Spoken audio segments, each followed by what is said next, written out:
Olá, pessoa! Eu sou Vera Pinto E eu sou Elry Costa. e a gente tá aqui para mais um papinho a pôr. Papo a Papo pô? a pôr? Papapô? Papapô? Papapô? Papo a pô? Papo a pô? Papo a pô? Papo a pô?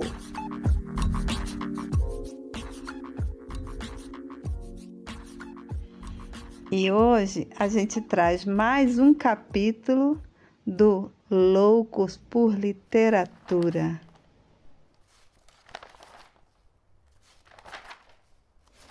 Menina, Ave Maria, fazia tempo que eu não via esse livro. Vamos lá. Agora misture todos os ingredientes. Pronto. Agora vamos lá. Adicione meia xícara de suco de laranja. Suco de laranja aqui. Misturar. Pronto. Opa. Celular. Deixa eu ver quem é. Vera. Peraí, deixa eu abaixar aqui a música para eu poder ouvir melhor. E aí, Elry? Elry, eu estava aqui arrumando meus livros agora e eu encontrei um livro e me lembrei de uma coisa para te contar. É um livro chamado La Thèse de Nancy, que é um livro feito por Ramon J. Sender, que conta a história de uma americana que foi para Espanha para fazer um doutorado e lá ela tem contato com a cultura dos ciganos, sabe? O que eu queria lhe contar é que eu ganhei esse livro por um motivo muito especial. E foi me lembrando disso, dessa história que eu vou te contar agora, que eu fiquei pensando que pode ser o nosso próximo episódio do Loucos por Literatura, que é o seguinte. Eu, antes de ir para a Espanha, eu tinha lido o livro Orlando, da Virginia Woolf. E tem uma passagem nesse livro que Orlando se encontra com os ciganos. E há uma discussão muito interessante sobre a percepção que eles têm, sobre os valores que eles têm, né? E eu fiquei muito encantada com isso. E aí, quando eu cheguei na Espanha, eu conheci, lá tem muitos ciganos, né? E eu conheci uma pessoa que ela era um pouco preconceituosa, ou talvez muito preconceituosa com ciganos. Porque lá na cidade onde a gente morava, Ávila, o governo da Espanha tinha feito um prédio de apartamentos para que os ciganos fossem morar com um custo muito baixo e tal. E aí os ciganos, era um prédio mesmo, assim, de apartamentos, e os ciganos simplesmente retiraram todas as portas dos apartamentos e venderam. Então aquilo para um espanhol clássico, assim, era uma coisa assim absurda, né? E tinha um pouco de revolta do governo espanhol proteger tanto os ciganos, o que é um absurdo, né? Porque é uma população que necessita realmente de uma maior proteção. É uma questão de equidade, né? E aí, essa pessoa foi e me presenteou com esse livro, La Thèse de Nancy, porque disse que, já que eu gostava tanto de ciganos, aí me deu esse livro de presente. Só que infelizmente, eu nunca consegui me livrar desse livro, mas também nunca consegui ler. Por quê? Eu comecei a ler, ele é em espanhol, né? Obviamente, foi comprado lá. E eu comecei a ler e notei que esse livro, ele tem muitas ironias. E a coisa mais difícil da gente conseguir traduzir, quando a gente trata de outro idioma, né? É a ironia. Por exemplo, tem uma parte aqui, eu vou lhe mostrar, que a moça, essa doutoranda, passa por um cigano e ele diz, canela. Aí ela diz, eu voltei a olhar e ele acrescentou, canelita em rama, canelinha em rama. E aí ela diz, eu creio que ele se referia à cor do meu cabelo. Mas certamente não é, né? Isso aqui deve ser alguma coisa maliciosa, né? Que foi dita a ela. E ela inocentemente interpretava outra coisa. Então o livro é cheio dessas pequenas ironias. E eu não consegui entender, porque justamente eu não sei quando se trata. Eu sei que ali tem uma ironia, você pode perceber pela escrita, mas eu não sei o que quer dizer. Isso me deixa um pouco irritada. Eu vou ver até se eu encontro esse livro em português, porque deve ter notas do tradutor dizendo exatamente qual é a ironia que foi dita ali, né? Pelo menos eu acredito que é impossível ler o livro se a gente não tiver essa orientação. Mas essa história todinha é para te dizer que eu acho que a gente devia ler no Loucos por Literatura esse trecho da Virginia Woolf, desse encontro de Orlando com os ciganos. Você conhece esse livro? Assim, veja aí, diga aí o que você acha.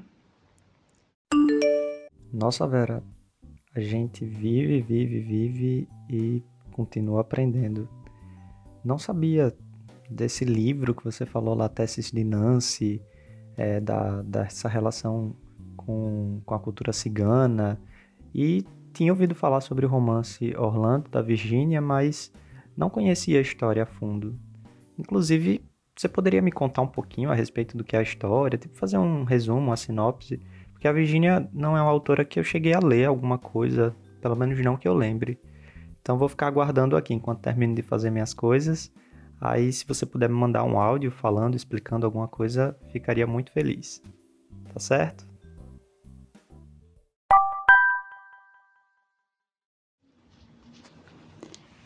Elry, você não conhece esse romance dela, Orlando?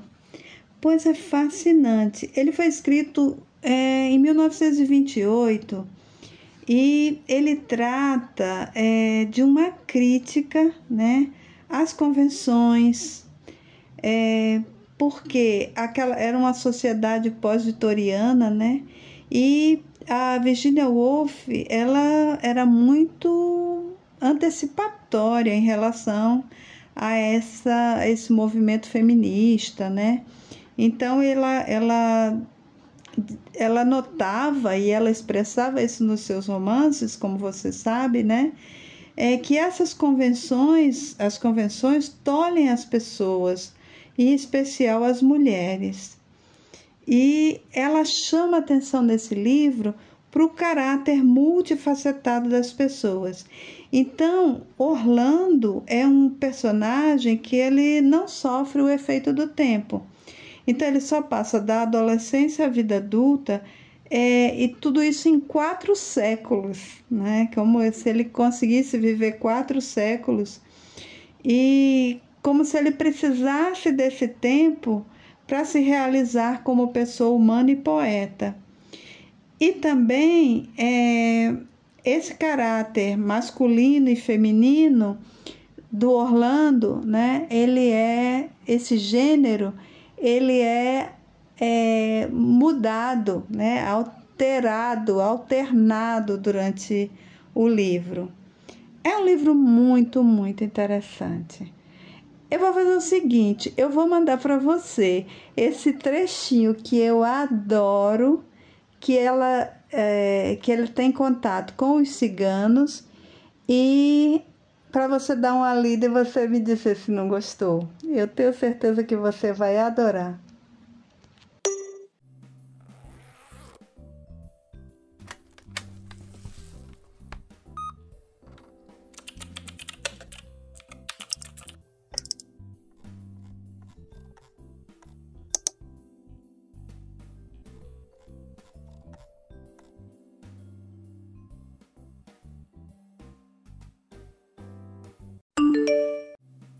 Poxa, o livro de fato é muito bom, a Virgínia escreve fabulosamente bem. Com certeza tem que estar no próximo programa, no próximo Papinho a Pô, no quadro Loucos por Literatura. Aproveitando o ensejo, vou começar a gravar aqui, porque aí eu já adianto e as pessoas vão gostar com certeza. Tô animado, então vamos lá.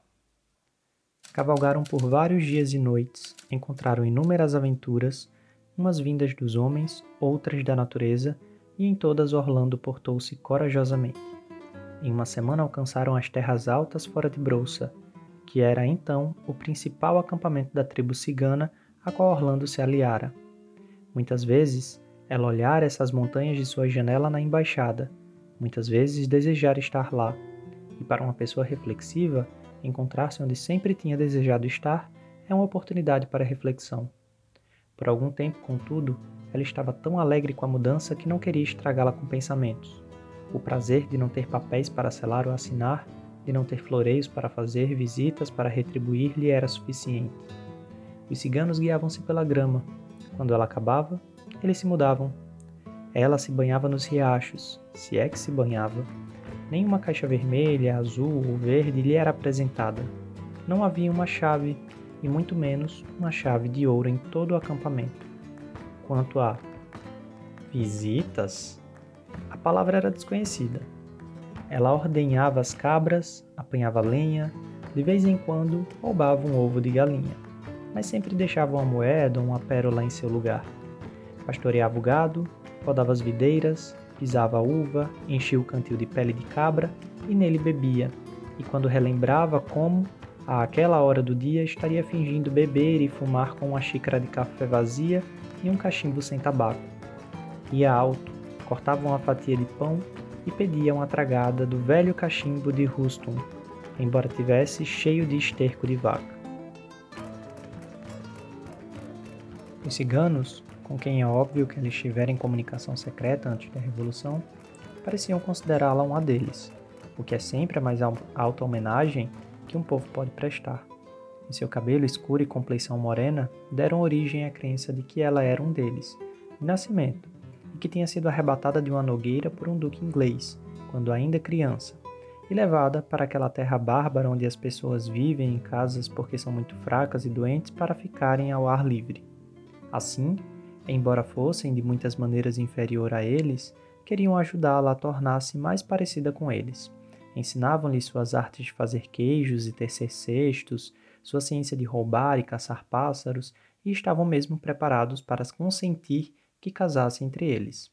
Mas Orlando contraíra na Inglaterra alguns hábitos ou doenças, como se queira considerar, que, segundo parece, não podem ser eliminados. Uma tarde, quando estavam todos sentados ao redor do fogo no acampamento, e o pôr do sol ardia sobre os montes da Tessália, Orlando exclamou: "Que bom para comer!" Os ciganos não têm a palavra bonito. Esta é a mais aproximada. Todos os jovens explodiram em estrondosas gargalhadas. O céu bom para comer, realmente. Os velhos, contudo, que já tinham visto mais estrangeiros do que eles, ficaram desconfiados. Eles observavam que Orlando frequentemente sentava por horas a fio sem fazer nada, exceto olhar para cá e para lá. Encontraram-na no topo de uma colina com os olhos fixos à frente, sem se importar que as cabras estivessem pastando ou se dispersando. Começaram a suspeitar de que ela tinha outras crenças diferentes das deles. Os velhos e as velhas imaginavam que ela tivesse caído nas garras do mais vil e cruel de todos os deuses, que é a natureza. Não estavam muito enganados. A doença inglesa, o amor à natureza, era-lhe inato, e aqui, onde a natureza era muito mais vasta e poderosa do que na Inglaterra, ela caiu em suas mãos como nunca antes. A moléstia é bastante conhecida e tem sido frequentemente descrita para necessitar de nova descrição, a não ser de forma muito breve. Havia montanhas, havia vales, havia rios. Ela galgava as montanhas, perambulava pelos vales, sentava-se às margens dos rios. Comparava as colinas a trincheiras, a peito de pombas e a flancos de vitela. Comparava as flores a esmalte e o gramado a tapetes turcos gastos. As árvores eram bruxas esmirradas, e os carneiros eram seixos cinzentos. Tudo, na verdade, era outra coisa. Encontrou uma lagoa no cume da montanha e quase se jogou nela para procurar a sabedoria que pensou estar escondida ali. E quando do alto da montanha avistou ao longe, estava o mar de Mármara, as planícies da Grécia, e distinguiu. Seus olhos eram admiráveis. A acrópole de uma ou duas manchas brancas que devia ser, pensou, o Parthenon. Sua alma expandiu-se com seus olhos e ela rezou para que pudesse partilhar a majestade das montanhas, conhecer a serenidade das planícies, etc., etc., como fazem todos os que creem. Então, avistando o jacinto vermelho, a íris púrpura explodiu em êxtase pela bondade e beleza da natureza. Erguendo novamente os olhos, viu uma águia voando e imaginou-lhe os arrebatamentos e identificou-os como seus próprios. Retornando à casa, saudava cada estrela, cada pico e cada fogueira como se acenassem para ela. E, finalmente, quando se jogava sobre a esteira na tenda dos ciganos, não podia se conter e repetia: que bom para comer, que bom para comer. Pois é fato curioso que, embora os seres humanos tenham meios imperfeitos de comunicação que digam apenas bom para comer quando querem dizer bonito, ou vice-versa, prefiram suportar o ridículo e a incompreensão do que guardar para si qualquer experiência. Todos os jovens ciganos riram, mas Rustum el-Sadi, o velho que trouxera Orlando de Constantinopla no seu burro, sentava-se em silêncio. Tinha o nariz como uma cimitarra, as faces sulcadas como se pelo perpétuo escorrer de granizo de ferro. Era moreno, olhos espertos, e enquanto sentava pitando seu narguilé, observava Orlando minuciosamente. Tinha profunda suspeita de que o deus dela era a natureza. Um dia encontrou-a em lágrimas. Interpretando que isto significava que o seu deus a punira, disse-lhe que não estava surpreso. Mostrou-lhe os dedos da mão esquerda, ressequidos pela geada, mostrou-lhe o pé direito, esmagado pela queda de uma rocha. Isto, disse ele, era o que o deus dela fazia com os homens. Quando ela disse, mas é tão belo, usando a palavra inglesa, ele sacudiu a cabeça. E quando ela repetiu, ficou zangado. Viu que ela não acreditava no que ele acreditava, o que era suficiente para enfurecê-lo, embora fosse sábio e velho. Esta diferença de opinião perturbou Orlando, que tinha sido perfeitamente feliz até aquele momento. Ela começou a pensar se a natureza era bela ou cruel, e então se perguntou que beleza era aquela, se estava nas próprias coisas ou apenas nela, e assim passou para a natureza da realidade que a conduziu à verdade, que por sua vez a levou ao amor, à amizade, à poesia, como antigamente na colina natal. Meditações que, como não podia divulgar uma palavra, lhe fizeram sentir falta de pena e tinta, como nunca sentira antes. Oh, se ao menos eu pudesse escrever, gritava, pois tinha a estranha presunção daqueles que escrevem de que as palavras escritas são compartilhadas. Ela não tinha tinta e pouco papel, mas fez tinta com frutas silvestres e vinho, e encontrando algumas margens e espaços em branco no manuscrito de O Carvalho, conseguiu um tipo de taquigrafia para descrever o cenário. Num longo poema em versos brancos e para continuar de forma bastante concisa, o diálogo consigo mesma sobre a beleza e a verdade. Isto a manteve extremamente feliz por horas e horas, mas os ciganos ficaram desconfiados. Primeiro, notaram que ela estava menos disposta do que antes para a ordenha e para a preparação de queijos, depois que frequentemente hesitava antes de responder, e uma vez um menino cigano que dormia acordou assustado sentindo seu olhar sobre ele. Às vezes, esse constrangimento era experimentado por toda a tribo, composta de uma dúzia de adultos, homens e mulheres. Era proveniente do sentido que tinham e de seus sentidos muito agudos e mais desenvolvidos que o vocabulário, de que aquilo que estava fazendo desintegrava-se como cinza em suas mãos. Uma velha fazendo um cesto, um menino tosando um carneiro estavam cantando ou sussurrando, contentes no seu trabalho, quando Orlando chegava ao acampamento e se estendia ao pé do fogo olhando as chamas. Não precisava olhá-los para que logo sentissem: aqui está alguém que duvida. Fizemos uma tradução livre da língua cigana. Aqui está alguém que não faz por fazer, não olha por olhar.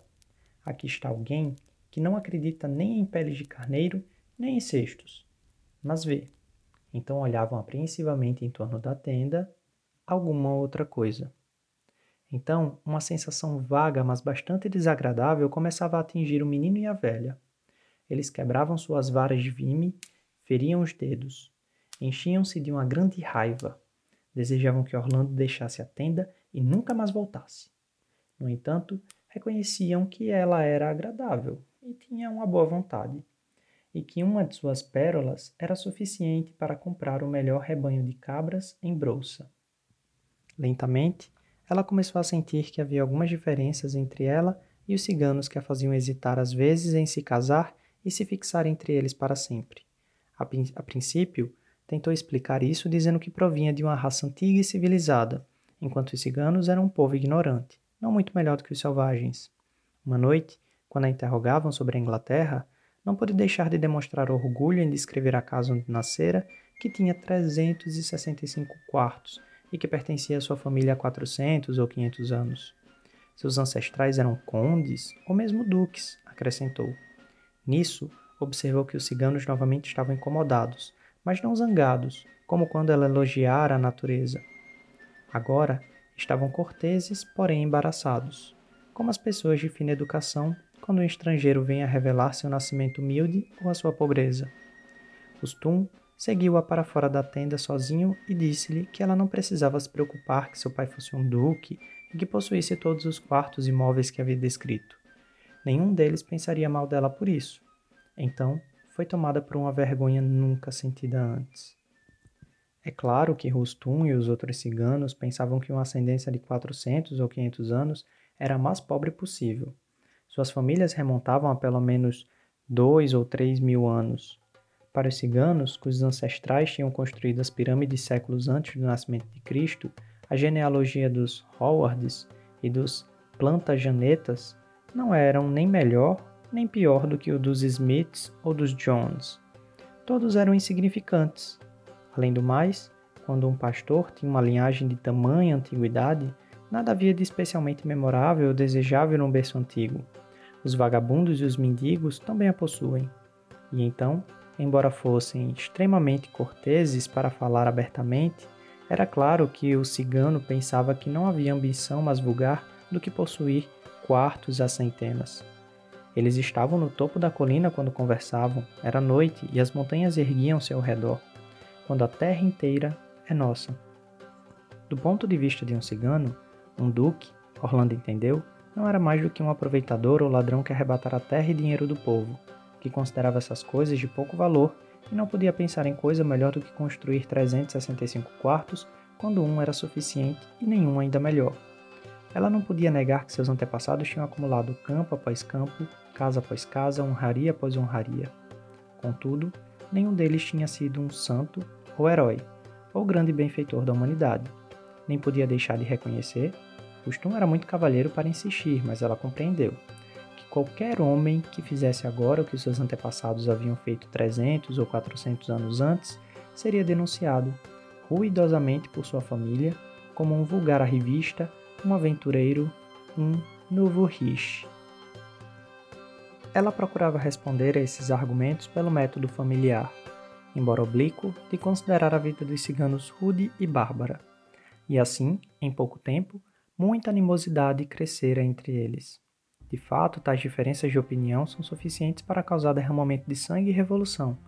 Cidades têm sido saqueadas por menos do que isso, e 1 milhão de mártires têm preferido o suplício a ceder uma polegada a respeito de qualquer dos pontos aqui debatidos. Nenhuma paixão é mais forte no peito do homem do que fazer os outros acreditarem naquilo que ele acredita. Nada corta tanto a raiz de sua felicidade e o enche de cólera como perceber que o outro menospreza aquilo que ele valoriza ao máximo. Whigs e Tories, liberais e trabalhistas, por que batalham senão pelo seu próprio prestígio?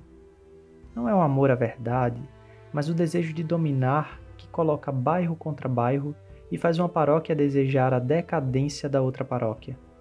Cada um procura paz de espírito e subserviência mais do que o triunfo da verdade e a exaltação da virtude.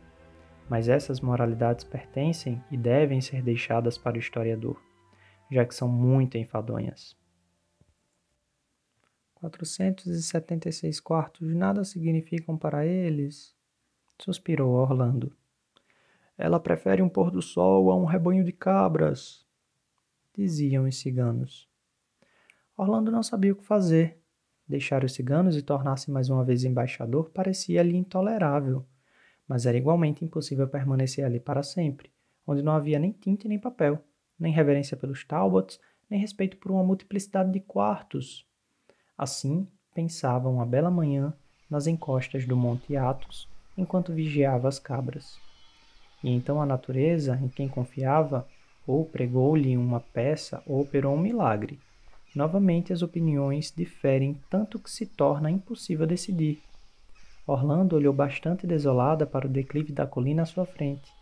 Era meados de verão, e se pudesse comparar a paisagem a qualquer coisa, seria a um osso seco, a um esqueleto de carneiro, a um crânio gigantesco, escarnado por 1000 abutres. O calor era intenso, e a pequena figueira sobre a qual Orlando repousava só servia para imprimir desenhos de folhas em seu albanóis claro. De repente apareceu uma sombra. Embora não houvesse nada para projetar uma sombra, apareceu do lado oposto da montanha escalvada. Escureceu rapidamente e logo uma caverna verde surgiu onde havia antes uma rocha árida. Quando ela olhou, a caverna aprofundou-se e alargou-se, e um espaço como um parque abriu-se no flanco da montanha. Dentro, ela podia ver uma ondulante clareira coberta de relva, podia ver carvalhos salpicados aqui e ali, podia ver tordos pulando por entre os galhos, podia ver veados andando delicadamente de uma sombra para outra, e podia mesmo ouvir os zumbidos dos insetos e os suaves suspiros e calafrios de um dia de verão na Inglaterra. Depois de contemplar em êxtase durante algum tempo, a neve começou a cair. Logo, toda a paisagem estava coberta e marcada em tons violetas, em vez de luz amarela do sol. Agora, ela via pesadas carroças pelas estradas, carregadas com troncos de árvores que estavam levando. Ela sabia para serem serrados como lenha. E então, apareciam os telhados, as cúpulas, as torres e os pátios de sua própria casa. A neve caía pesadamente, e ela podia ouvir-lhe o ruído escorregando e deslizando pelo telhado até cair no chão. A fumaça subia de 1000 chaminés. Tudo era tão claro e nítido que ela podia ver uma gralha catando minhocas na neve. Então, gradualmente, as sombras violetas se aprofundaram e cerraram-se sobre as carroças, os gramados e a própria casa.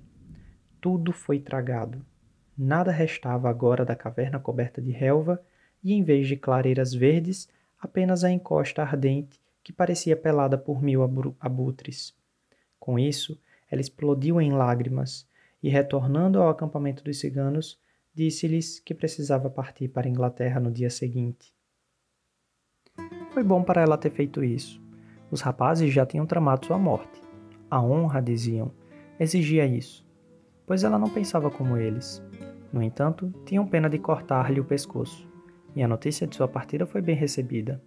O navio mercante inglês, por sorte, já estava no porto, pronto para retornar à Inglaterra. E Orlando, arrancando outra pérola de seu colar, não apenas pagou a passagem, mas ficou com algum dinheiro na carteira. Este ela gostaria de dar de presente aos ciganos, mas sabia que eles desprezavam dinheiro, e teve que contentar-se com abraços, que de sua parte eram sinceros.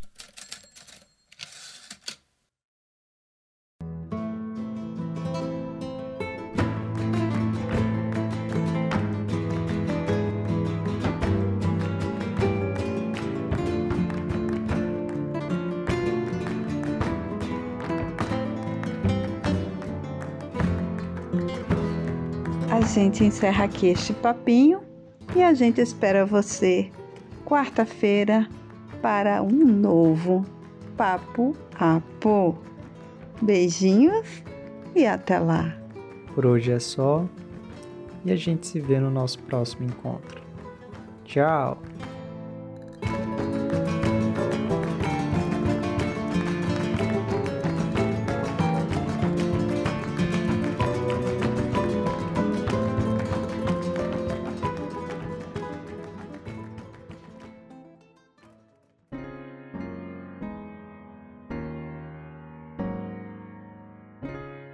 O Papapô é produzido, roteirizado e apresentado por Vera Pinto. Este episódio contou com a participação no roteiro e na apresentação de Elry Costa. A edição é realizada por Hannah Nelly. Natália Araújo faz a coordenação digital. Já a edição dos vídeos no nosso canal do YouTube é da Priscila Simas, que também é assistente de produção.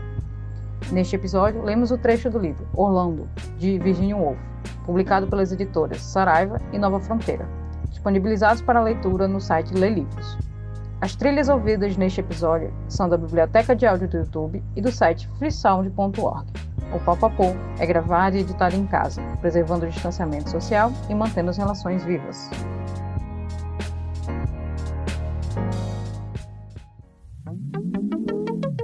Papapô. Papapô. Papapô. Papapô. Papapô. Papapô. Yes.